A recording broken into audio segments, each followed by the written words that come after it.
అనేక దశాబ్దాలుగా సమస్యలతో కొట్టుమిట్టాడుతున్న విజయవాడ పశ్చిమ నియోజకవర్గ రూపురేఖలు మార్చేందుకు ప్రత్యేక మేనిఫెస్టో తయారు చేస్తున్నామని బీజేపీ అభ్యర్థి సుజనా చౌదరి అన్నారు. మేనిఫెస్టోలో పొందుపరిచిన హామీలన్నీ 100% అమలు చేస్తామని ఆయన తెలిపారు. ఎన్నికల ప్రచారంలో భాగంగా విజయవాడ పశ్చిమలోని పలు డివిజన్లలో ఆయన పర్యటించారు.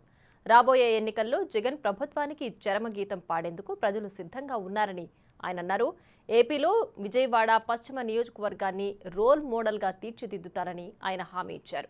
ప్రతి డివిజన్లో ఎంపీ, ఎమ్మెల్యే కార్యాలయాలను ప్రారంభించి 24 గంటల్లో సమస్యలను శాశ్వతంగా పరిష్కరించే విధంగా చర్యలను తీసుకుంటామని అన్నారు.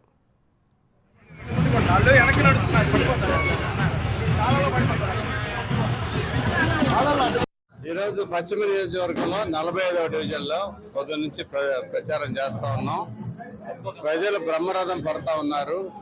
ఎక్కడికక్కడ అభ్యర్థి ఇప్పుడు కేసీఆర్ చెన్నై గారు సైకిల్ గుర్తుగా ఏమని ఓటు, నాకు కమలానికి ఏమని, మా ఇద్దరికి ఆ రోజు మే 13న దయచేసి ఓటుని సద్వినియోగపరచుకోవడం చెబుతున్నాం.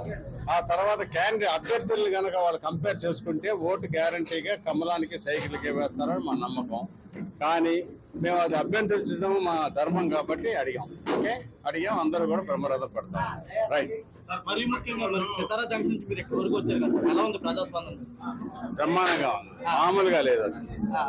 వాళ్ళు ముఖ్యంగా ఈ సెంటర్లో చెప్పింది ఏంటంటే పశ్చిమ నియోజకవర్గం మొత్తం దుర్భర పరిస్థితుల్లో ఒక 1 to 10లో 10th లోనే ఉంది. అంటే 10th is the worst. Okay, కానీ పాప వీళ్ళు కింద వాళ్ళు ఏం చెప్తున్నారంటే కొండ కింద వాళ్ళు, కొండ మీద వాళ్ళ పరిస్థితి ఇంకా ఘోరం. కాబట్టి మీరు అధికారంలో రాగానే ఎన్డీఏ ప్రభుత్వం ఢిల్లీలో నరేంద్ర మోడీ గారు ప్రధానమంత్రి మళ్ళీ 3వ అవుతారు. ఇక్కడ చంద్రబాబు నాయుడు గారు 4వ ముఖ్యమంత్రి అవడం ఖాయం. అవగానే మీరు దయచేసి మొదట ప్రయారిటీ కొండ మీద వాళ్ళకి ఇచ్చి తర్వాత మాకు చేయండి అని వాళ్ళు చెప్తా ఉన్నారు. చాలా గొప్ప మనసు కలిగిన వాడు. మీరు ఇప్పుడు కొండ మీద For more videos like this, subscribe Big TV channel.